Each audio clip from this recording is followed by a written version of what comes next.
They left me in that hospital room like I was an umbrella someone forgot in a diner booth. And the worst part? It happened so fast I barely had time to protest. Subscribe, hit the like button, and tell me in the comments how old you are and where you're watching from. For you, it's tiny. For me, it's the reason I keep telling these stories. I overheard them outside the curtain, my 9 grown kids arguing about who had to deal with Dad. Janelle said. I can't. I've got the twins, Curtis answered. I took him last time. Last time? I had never been taken anywhere except fishing trips. Even the doctor looked more shocked than me. The funniest thing? Brick. Yes. Brick excused himself by saying, my dog gets nervous around old people. I nearly pulled off the heart monitor to ask him since when his dog had voting rights in family decisions. Dad needs rehab, supervision, something, Moira said, waving her hands like she was negotiating the price of a used toaster. I just want to go home, I muttered, but they didn't hear me, or pretended not to. Then Sylvia leaned close, speaking like a kindergarten teacher. Dad, you're safer here. We'll visit. Promise. I've heard that tone from people who don't mean a word they're saying. And just like that, coat zipped, phones checked, excuses made, they walked out, all 9 of them, leaving me staring at the hospital ceiling tiles, wondering when exactly I stopped being a father and became an obligation nobody wanted. But later that night, I learned something even worse. Something they were already planning without telling me. The next morning, a social worker showed up at my bedside holding a clipboard thicker than a Thanksgiving turkey. She smiled politely, too politely, and said, Mr. Halvorsen, your children have made arrangements. Nothing good in life ever starts with arrangements. I'm not dead yet, I told her. She wrote something on her paper. Probably difficult. She explained that my kids had decided, without asking me, of course, that I should be transferred to a short-term senior facility. Short-term. That's what they call it before it becomes permanent, I asked. Did they at least come in to say this themselves? She flipped a page. They left last night. A family emergency. Family emergency? I am the family emergency. Then she added, Your daughter, Janelle, said you tend to argue emotionally. I nearly fell out of the bed laughing. Me? Emotional? The woman who once cried because her hairdryer broke was calling me emotional? The nurse passing by snorted so loud, she pretended it was a cough. When the social worker left, I stared at the lunch tray they brought me. Lukewarm mashed potatoes and peas that looked like they'd been through war. I poked the peas, and one rolled away, like it was trying to escape too. Lucky pea, I told it. Later that afternoon, a male nurse, a big guy named Virgil, with arms like tree trunks, came in to help me stand. Your kids filled out the transfer forms, he said casually. All of them. Together. Not even asking me. And for the first time since that mild stroke, something in my chest hurt worse than my left arm. It wasn't fear. It wasn't anger. It was the feeling of being quietly replaced. But then Virgil leaned close and whispered, By the way, I overheard something in the hallway. Your kids aren't just planning a facility. I frowned. Then what? He shook his head. You might want to sit tight for this. Because whatever they were plotting, it was about to change everything for me. Virgil closed the door behind him as if he were about to reveal state secrets. He lowered his voice and said, Your kids, they're talking about selling your house. My heart skipped worse than it did during the stroke. Selling my what? Your house, he repeated. They said, and I quote, Dad won't need it anymore. Might as well free up the equity. Equity. That's what 37 years of memories had become equity. All the birthdays, the old oak I planted with my bare hands, the dent in the hallway wall where Brick rode a tricycle indoors like a tiny criminal reduced to a financial opportunity. I sat back and whispered, They're vultures. Virgil shrugged. Well, they're organized vultures. Even in my anger, I choked on a laugh. Virgil was the kind of man who could deliver both sympathy and a punchline without blinking. I rubbed my temples. Didn't even ask me. Didn't even pretend to. He nodded. They were loud. I heard everything while pushing the linen cart. What else did they say? Virgil hesitated. They said if they sell fast, they can split the money before taxes hit. So that's what I was now, a tax problem. I imagined my 9 children gathered around my kitchen table where I once served pancakes shaped like dinosaurs, arguing over who gets the garage or the shed like it was Black Friday. I must have looked heartbroken, because Virgil sat down on the edge of the bed. "Look, old man," I glared. "Fine, distinguished gentleman better? Your kids think you're down for the count. They think you're too weak to argue. They think you'll never come home again." He paused, leaning in. "But I've seen tougher cases than you walk out of here swinging. You're not done yet." That was the moment a spark lit up somewhere inside me. A tiny one, the size of a match head, but it was fire nonetheless. The first real fire I'd felt in days. I wasn't about to let them sell the one place that ever felt like mine. No. If they thought I was helpless, they were about to learn otherwise. Because the next thing I discovered about my children, that made their betrayal look like a warm-up act. The next day, a woman with a floral scarf and a smile so bright it looked painful walked into my room holding another clipboard. "Good morning, Mr. Halverson. I'm Trudy, the relocation coordinator." "Relocation?" I blinked. "Am I moving to Mars?" She chuckled politely, the kind of laugh people use when they don't get jokes but want to seem friendly. No. Your children have arranged transportation to Maple Glen Senior Residence." Maple Glen? I knew that place. It was the facility where people went in and didn't come out, unless it was through a side door attended by a priest. "I didn't agree to this," I said. She tapped her clipboard like it held the laws of the universe.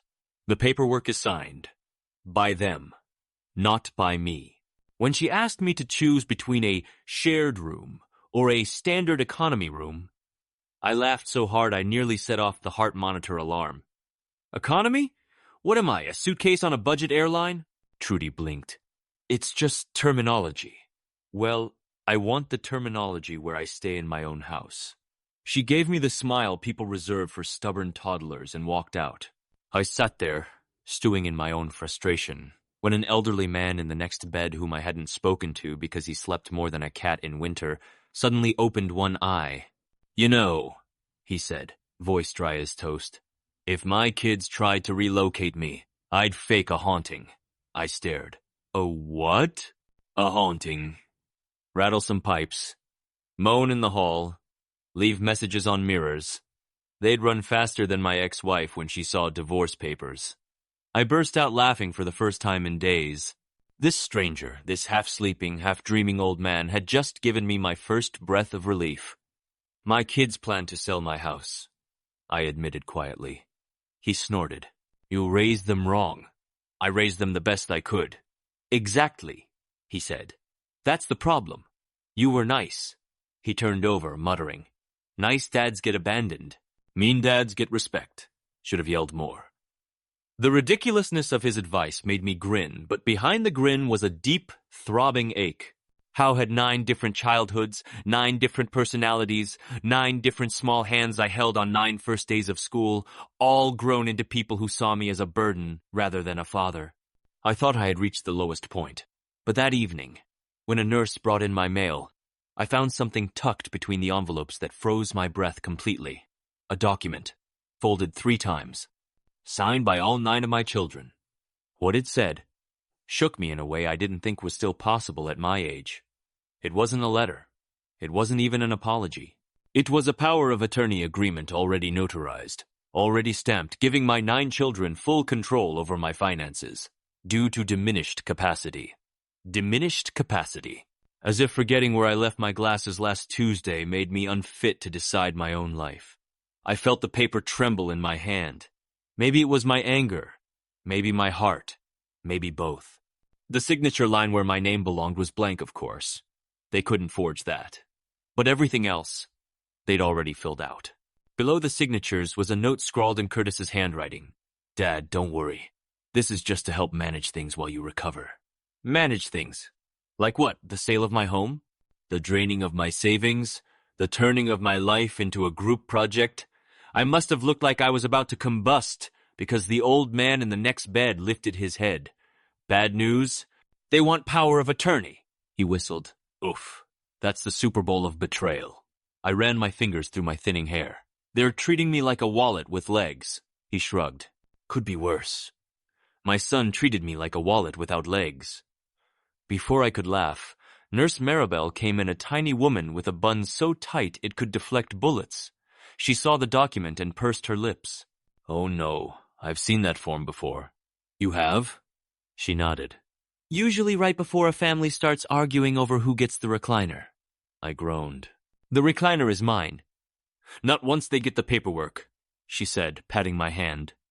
Her attempt at comfort somehow made it worse. But as I sat there drowning in frustration, she leaned close and whispered, If you want my advice, don't sign a single thing. Not until you talk to someone who actually cares about you. I looked around the room. Who would that be? She smiled. Well, for starters, me and Virgil, and half the nurses on this floor. You're the only patient here who thanks us before complaining. That made me chuckle, even as my throat tightened. Strangers cared about me more than my own family. But the evening wasn't over, because a few hours later, something happened that none of my children planned for, and definitely didn't want.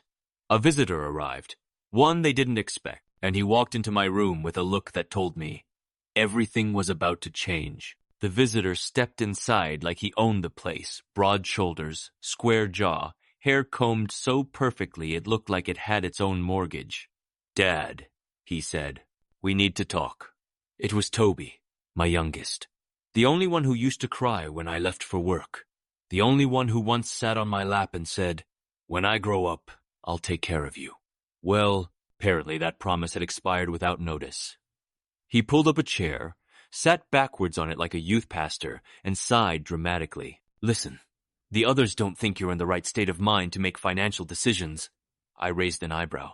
And you do? He hesitated. I think you're in a slightly better state of mind. Then what? A toaster? I stared at him. He coughed. Bad example. Despite everything, I almost laughed. Toby always had the comedic timing of someone who didn't know they had comedic timing. He ran his hands through his hair.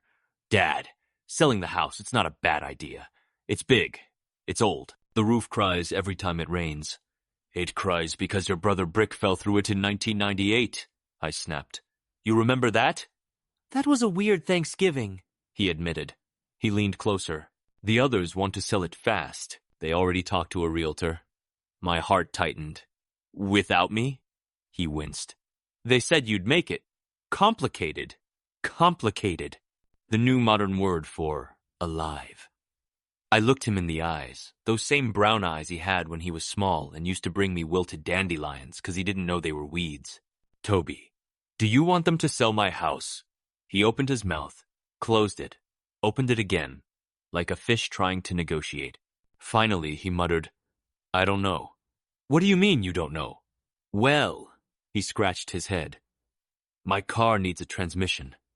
Brick wants braces for his kid. Janelle wants a new kitchen. So I'm funding home renovations now? No. Well, indirectly. I slapped my forehead so hard the monitor beeped. Toby panicked. Dad, calm down. I am calm, I shouted. The machine beeped faster. Nurse Maribel rushed in. What happened? My son happened, I said. She put her hands on her hips. Then lower your blood pressure, or I'll sedate both of you. Toby sat up straight. Both? Why me? Because you look like trouble, she said, storming out. After she left, Toby sighed. Dad, look, I didn't come here to fight. I came because, well, the truth is, he swallowed. I don't want them to do this to you. I feel wrong about it. That softened me. Just a little. Then he added, but they told me if I try to stop them, I won't get my share. There it was, the knife, twisted gently, almost apologetically. I closed my eyes.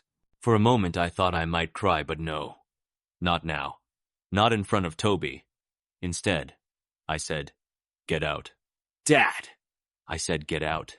He stood up slowly, guilt written all over his face. I'm sorry, he whispered.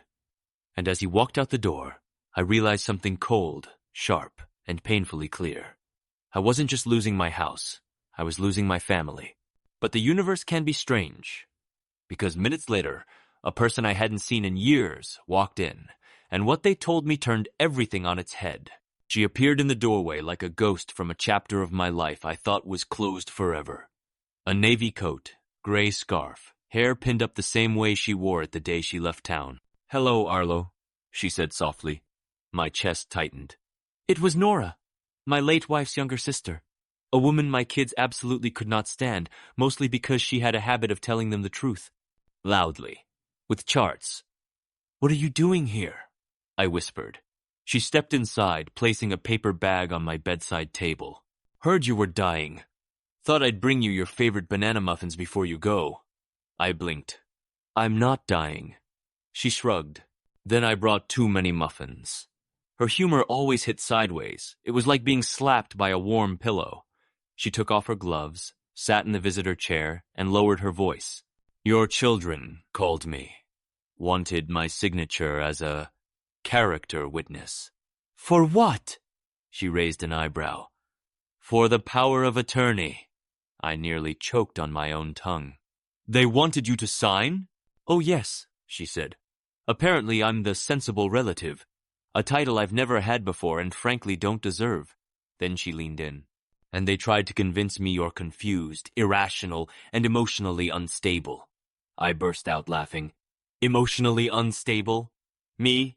This morning I successfully buttered my toast with only one spill. That's Olympic-level stability." Nora sighed. "Arlo, they're planning to sell your house, your car, your land, everything. Then they'll place you in Maple Glen, where the average smell is bleach and regret." "I know," I muttered. I refused to sign. That made me stop. I turned to her fully. "Why?" She hesitated, something rare for her. "Because your wife would have haunted me for eternity if I let them dump you somewhere like a broken appliance."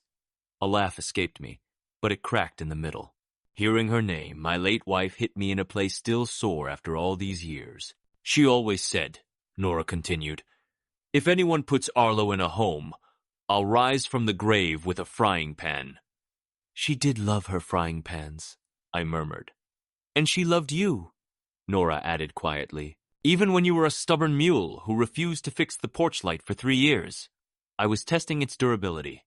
"Sure," she said, "and gravity tests us all." For a moment, the room felt warm, safe. Like family, real family was finally on my side. Nora reached into her bag and pulled out a thick folder. "What's that?" "Something your kids forgot exists." "What?" "Your original will." I froze. "My will?" She nodded. "You gave me a copy years ago, in case of emergency. Good thing one of us has a memory." "You mean they don't know?" "No," she said with a sly grin. "And based on what's in here, they're about to be very, very surprised." A flicker of hope sparked inside me. Hope in something else, something sharper. Because what Nora showed me next had the power to turn the tables completely. Nora opened the folder with the gentle drama of someone revealing lottery numbers. Pages rustled. My pulse jumped. She tapped the document with one perfectly manicured finger. "Arlo, your kids think they're about to inherit a buffet," she said. "But according to this, they're getting crumbs. Stale ones." I leaned forward, careful not to yank the IV out again last time. Nurse Maribel threatened to tape my hands to the bed. "What exactly did I put in that will?" I asked. "You left the house to your grandkids." "Only the grandkids." I blinked. "All 13 of them?" 12, she corrected. "You disinherited Brick's eldest because he stole your lawnmower." "Oh, right." "The lawnmower thief." She flipped to the next page. "And everything else? Your savings, the land, the car, your vintage fishing gear you left it to." She paused for dramatic tension. "To who?" I pressed. "To the one child who takes care of you in old age." Silence. A heavy, delicious silence. I exhaled. "So basically, none of them?" "Correct."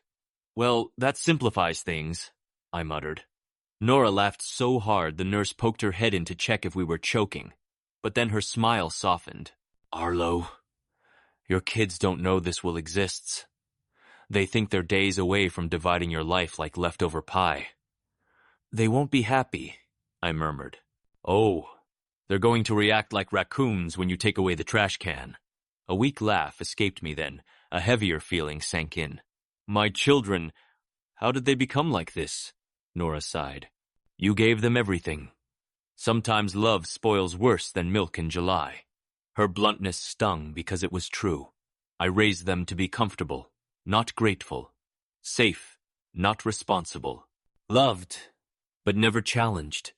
Maybe I hadn't failed them as a father, but I sure hadn't prepared them for adulthood. Nora touched my arm gently. But you know what? People show their true faces when they think you're weak.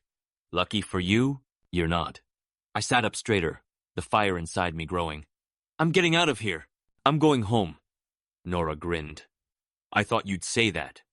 You'll help me? Arlo, I brought muffins. Obviously, I'm prepared for war. A strange burst of hope shot through me, the kind that comes only when someone finally stands beside you after everyone else walks away. But just as I opened my mouth to plan my escape, Nora lifted a hand. There's one problem, she said. What now? Your children already scheduled your transfer. Tomorrow morning. Tomorrow? Less than 24 hours. And they'll be here, she added, to make sure you go. For the first time in years, maybe decades, I felt a thrill I hadn't known since my youth. Not fear, not weakness, but something bold and dangerous. Because if they were coming tomorrow, then tomorrow would not go the way they expected. The next morning arrived like a thief, quiet, early, unwelcome. I barely slept. Nora dozed in the chair beside me, snoring softly like a bulldog wrapped in a scarf. Every time she inhaled, her hair puffed upward. At 8:07 a.m., the hospital hallway erupted with a very familiar sound. My children arguing. All 9 voices colliding like shopping carts in a parking lot. They better have him ready. I booked the transport van. He'll resist. He always resists.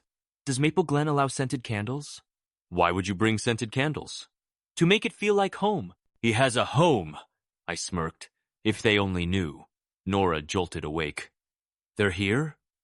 Like a biblical plague, I said. She fixed her hair, grabbed the will folder, and whispered, Remember the plan. I remember. Don't faint. I'll try my best. The door slammed open. Curtis marched in first, clipboard in hand, like a mall manager. Behind him came the entire parade. Janelle, Brick, Poppy, Moira, Deshawn, Lenora, Toby, and Sylvia, each wearing the expression of someone trying to look caring while calculating resale value. Dad, Curtis said, today we move forward. Yes, Janelle added. It's for your own good, Nora snorted. Loudly, every head snapped toward her. What is she doing here? Janelle demanded. She's visiting, I said calmly. You remember what visiting is? That thing children sometimes do for their parents? Brick frowned. Is she trying to influence him? Nora shot back. If by influence you mean remind him he has a spine, then yes. Sylvia clapped her hands like she was leading a kindergarten class. Dad, we have the transfer papers. Just sign and... No, I said. A simple word. But it created a silence so thick you could spread it on toast. Curtis blinked. No. What? No, I'm not going. Moira stepped forward. Dad, you're confused. Nora barked a laugh. The only confused people here are the 9 adults who think you can bully him into a retirement home. Poppy lifted her chin. We're doing this for him. For his safety, Deshawn added. I raised a hand. Do you want to know what I think is unsafe? Brick rolled his eyes. Here we go. I pointed at the folder in Nora's lap. That. Nora opened it with the dramatic flair of someone revealing a surprise dessert. She lifted my will. You might want to read this, she said. Janelle scoffed.